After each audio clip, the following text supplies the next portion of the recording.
Dear Charlie, I must admit, when you first showed up at my little parlor, I thought your little idea with the hotel was silly, but I supported you because of Alistair, and because you truly believe in what you're doing.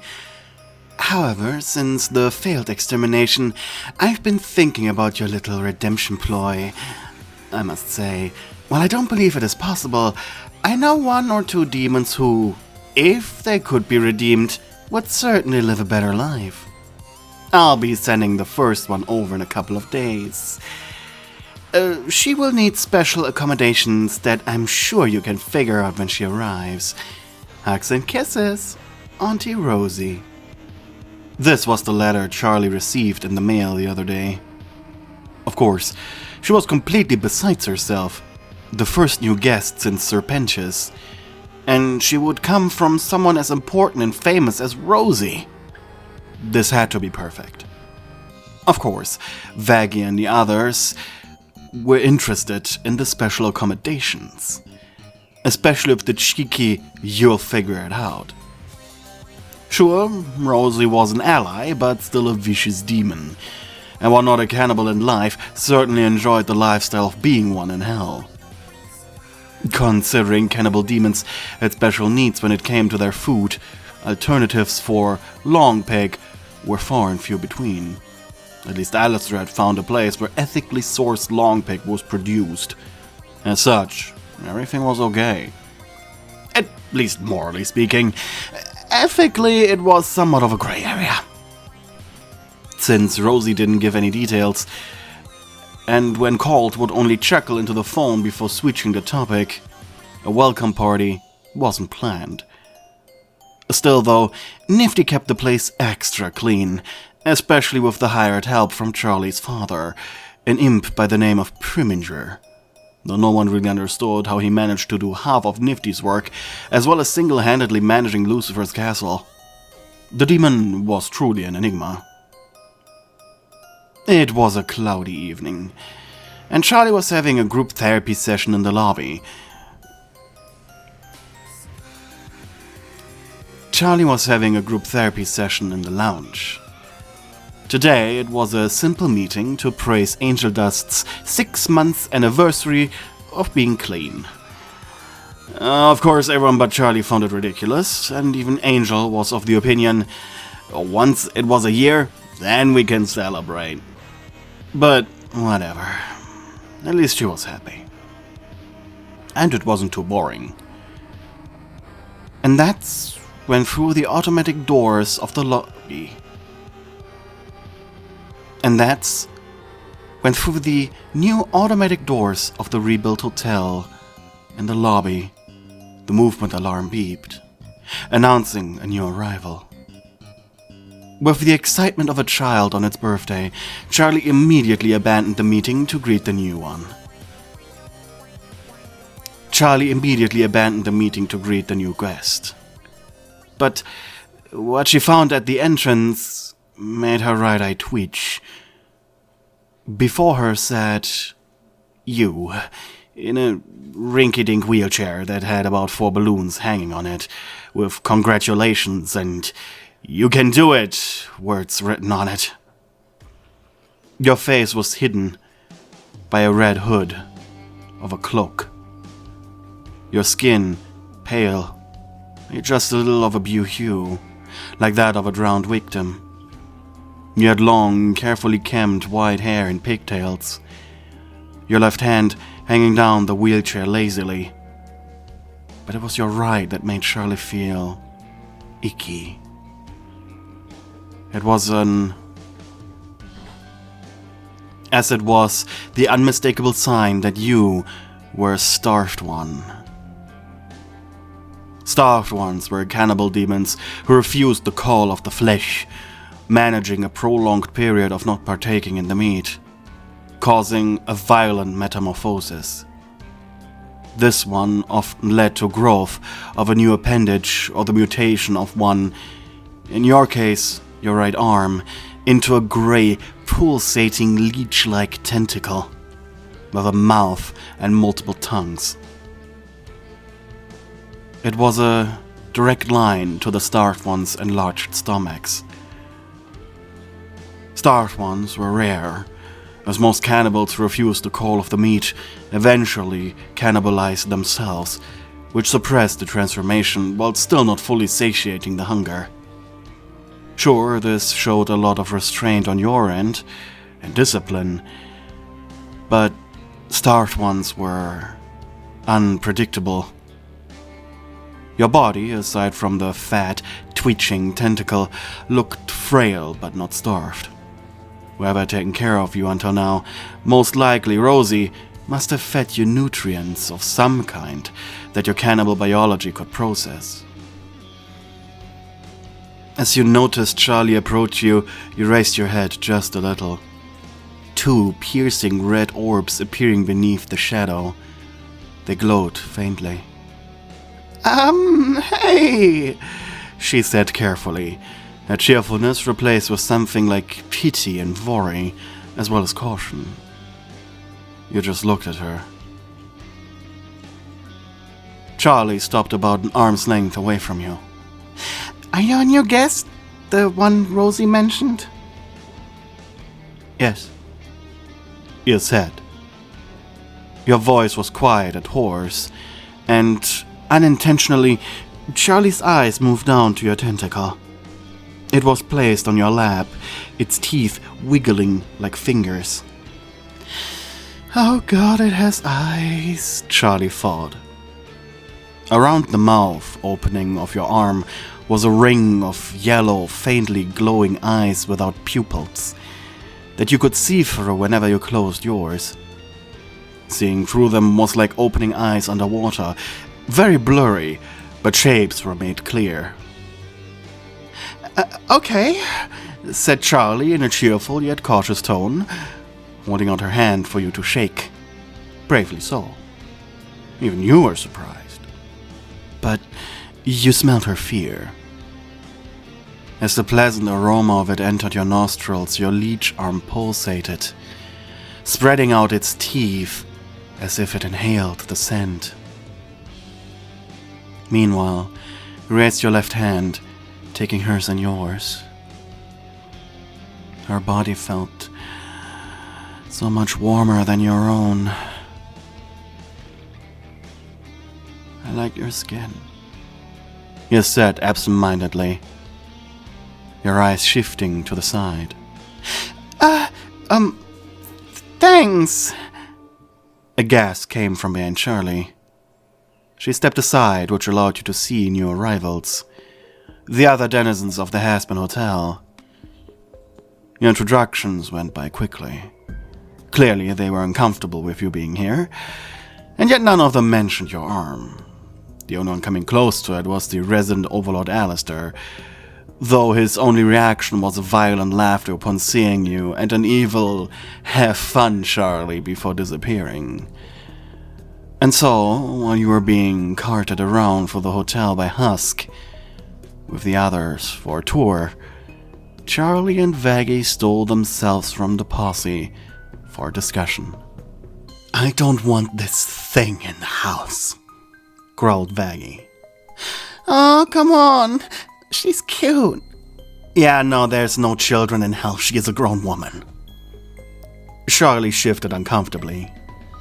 These things eat their own family. But they have no control over it. Vaggie angrily crossed her arms, turning away in thought. This is not about redemption, is it? You feel like you want to save her, don't you? Charlie looked at Vaggie with the biggest of puppy eyes, and so she sighed. Fine. She can redeem herself here, maybe go up there, but that thing isn't sleeping here. Please stop calling her a thing. You sound like... Vaggie snapped her fingers under Charlie's nose. I do not sound like him. Charlie bit her tongue to suppress a dry comment. To calm herself down, the fallen angel pressed her back against the wall and thought. Let's try and be positive. Would your dad take care of her during the nights? Charlie blew up her cheeks. She didn't expect that to come from her. Charlie, I'm thinking. It would only be during the nights, right? Charlie raised a hand defensively. It would be. And she would come in every morning together with that imp. Charlie looked at Vaggie. She was almost convinced. And what if she eats Prim? Vaggie burst into laughter. Whatever the fuck that imp is, if he dies to her of all things, I'll eat shit for a week. Considering how attached Dad is to him, due to how much easier he makes his life, that might be the case. Vaggie scoffed. Call your dad now. It had been a strange day. Strange day indeed. For days, Rosie had hyped you up in your barred playroom to being sent alone through the pentagram. And sure, your kind was nowhere near the power of a true overlord, but it was up there. There were cannibals going through the metamorphosis just for the little boost in strength, but you weren't among them. You arrived at the hotel without incident,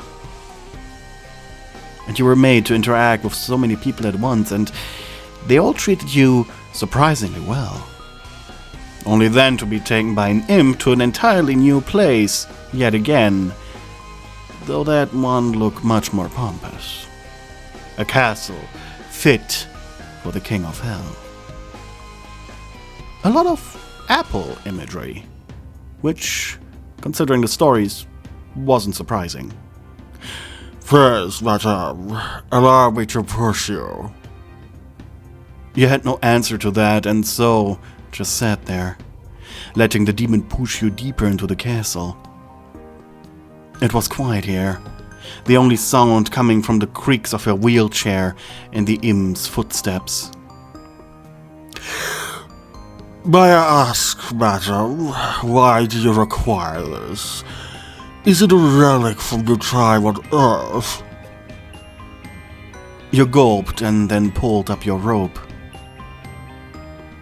You gulped and then pulled up your dress, revealing that your legs were prosthetic stumps.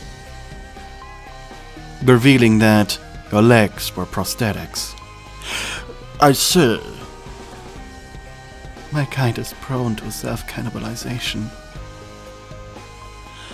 You ate your legs, madam? You didn't answer that, and Primiger would not press any further. Miss Charlie's arranged ethically sourced long prick. You shrunk into your seat. Is there a problem with that? I don't eat humans. You had said so quietly, only you should have heard it. However, Priminger's trained ears escaped nothing. Very well. I shall acquire some nutrients for you so you have energy for your redemption. The imp was a butler. He didn't judge. Preminger stopped in front of his master's workshop. The master of the house is just behind this door. If you need any more time to prepare, please inform me now or I shall knock. The master of the house is Lucifer, right? Yes. Slowly you turned your head, your glowing eyes staring right at Prim. So, Satan will take care of me? Prim inhaled through his mouth. Conventionally speaking, that would be the case, but it will only be during the night. During the day, you shall spend your time at the hotel with whatever activity Lady Charlie has in her repertoire. You hugged yourself with your left arm, where your tentacle pulsated anxiously in your lap. Is he nice? You asked cautiously. Did you just ask a demon if Satan is a nice person. What were you thinking? Meanwhile, however, the imp took the question serious. I am in no position to judge my master's character. I merely follow his orders. Right. Preminger really was one hell of a butler. Silence followed, during which you sunk deeper and deeper into your chair. Prim counted slowly to 300 in his head, before stepping in front of you and knocking. You exhaled, and after a short silence, the imp opened the door. It creaked and, squeaked? Not in a rusty or old door kind of way, no, more like a squeezed toy. Hey Prim, what's up? Just give me a sec. The imp stepped aside, and finally you were met with the sight of rubber duckies? A ceiling-high pile of them. Right in the middle of this workshop. From behind it stepped a short man. Of course, you were still a little smaller than him. You blinked, the teeth of your arm gnashing to calm yourself down. He was dressed in all white and approached you with a cane. Well, you must be Charlie's little friend. A friend of hers is an acquaintance of mine. He held out his hand in greeting. His left hand. The wrong hand. And so, awkwardly you grabbed his. And confused he looked at you, as you shook hands, weirdly, with two left hands. It was then that he finally noticed. He then stared, slowly letting go of your hand. So how does this work? He said as he crossed his arms, pointing at you with a finger, at your appendage. I'm supposed to eat with it, you answered dryly. No, I mean he pointed at your wheelchair. Well, Charlie described you as a special friend. I suppose I misunderstood what she meant with special. Should you be offended? This is awkward. The castle has a lot of stairs. But then his expression lightened. I have an idea. So, that thing there, he pointed at your arm. How far can you squeeze it? He was talking like you were an alien. Or like he never spoke with a person before. He was so nonchalant. It was weird. But nevertheless, your leech arm was very elastic, giving you a surprising amount of range as well as space to be filled by someone or something. Luckily, this went both ways. You could pull your arm so tightly that it turned into a toothy hole on your shoulder, as uncomfortable as it was. And so he watched as the grotesque appendage pressed into you, now looking like a toothy stump. I can work with that, he said after a short silence. Work? What do you mean? Just allow me. Without warning, Lucifer bowed down and picked you up out of your wheelchair. Like a child. Prim, get that old thing to her room, alright? He said. The imp teleported your wheelchair away. With your normal hand, you pulled your hood down so far your entire face was hidden. You were blushing. No one had ever gotten this close to you, especially since your metamorphosis. He was holding you in a way that your right side was facing outwards, as he carried you like a child through the castle. Well, you certainly are lighter than Charlie. When she was your size, I mean. He chuckled. Okay. You were panicking. He smelled strange, felt soft, warm. But the smell, that wasn't fear or uneasiness. It was neutral, almost chipper. Maybe sweaty from spending all day in his workshop. Are you okay? I didn't quite catch your name when Charlie mentioned it. It's Poppy. Poppy, alright. It was your appearance, as always. A hunting method for your kind. Despite you dying at the age of 27, your demon body looked younger. Much younger. It was the reason Rosie dressed you up as Little Red Riding Hood all the time. Am I really lighter than Charlie? You asked. I mean, you both are petite little things, but... His eyes shifted to your legs. You, have less meat on your bones. Well, technically have less meat on your bones. You're carried across the castle into what seemed like a guest area on the 3rd floor. It was in a Baroque style, with white and gold decorated walls and a polished wooden floor. Lucifer brought you into a big room with a wide double bed. It looked regal. There he gently sat you on the bed.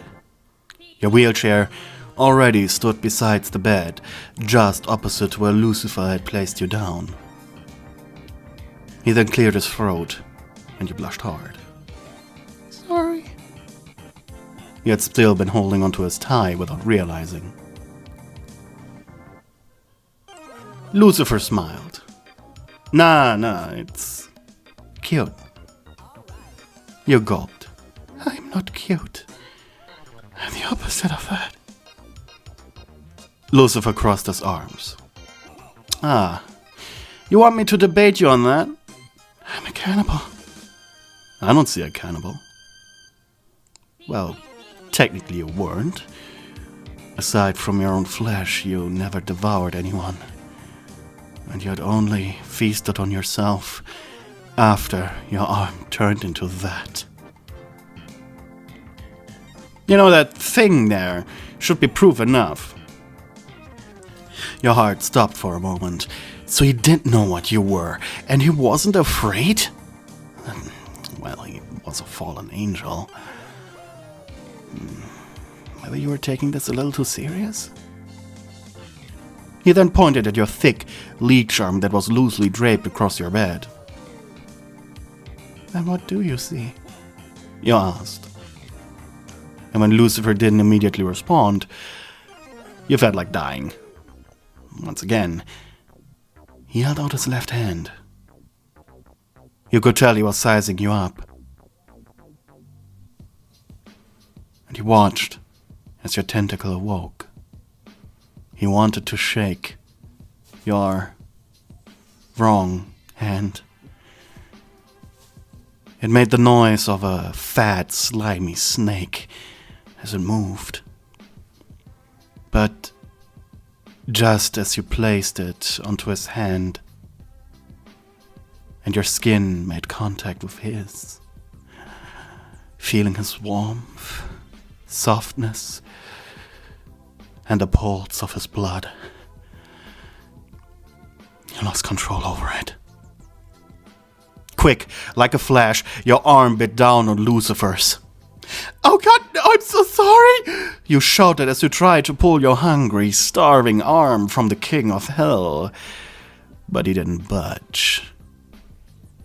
Teeth penetrating his cloth and skin. You could taste his hot blood, swallowing as the leech did its best to tear it off. Meanwhile, Lucifer just yawned casually, like a statue. No matter how hard you pulled, nothing happened. "Are you done?" he asked after a minute of you desperately tearing up. "I'm so sorry," you cried. "But it tastes so good. It's the best thing I've ever drank." In truth, you weren't putting your entire strength into it. The taste, it was overwhelming. "Yeah, I can tell," he said sarcastically. And then, he He sat down on your bed, holding his arm away as the leech sucked and gurgled on it. Don't worry, okay? You mouthed the words, but why? Gently, Lucifer petted your head. Because my daughter asked me to take care of you. Besides, I live far too long for this little thing to hurt me. His blood was so tasty. It was so tasty that your eyes rolled back. It was like drinking water at 3 a.m. Only better. You breathed through your mouth. His fingers playing with your tongues by intertwining his fingers with them. You broke out in tears, disappointed in yourself, but just as you began sobbing, Lucifer placed a hand on your chin, forcing you to look up at him, while his other began to gently caress the inside of your mouth. Your tongue was slightly hanging past your lips as you breathed. It was a lewd expression, and honestly the same innocent and lewd expression Lilith had when he first seduced her, before she learned what paying was. And Lucifer tilted his head. Would him and you doing it hurt your chances of redemption? Probably. Please, you breathed. Your hand was on his chest, desperately pressing against him, but it felt so good. Too good. Your body no longer was listening to your brain's commands. I can't take it. I can't. You're feeling way too many emotions at once. The teeth that had sunken into his arm wiggled as they tried to tear his flesh. It was too much. Screw it, he thought. And so, Lucifer pressed his lips onto yours, your begging expression finally getting the better of him. You squealed at the sensation, screaming into your locked mouths. And overexcited, the leech arm further pressed forward. Overexcited, your leech arm lapped further up, sinking its teeth into Lucifer's shoulder, tearing, trying to rip, but aside from the noise of ripping cloth, nothing happened. His entire arm now squeezed, churned, and wiggled. His entire arm now inside yours, as it squeezed, churned, and wiggled around his. But he didn't pull away, not even twitching at the pain. At least not until...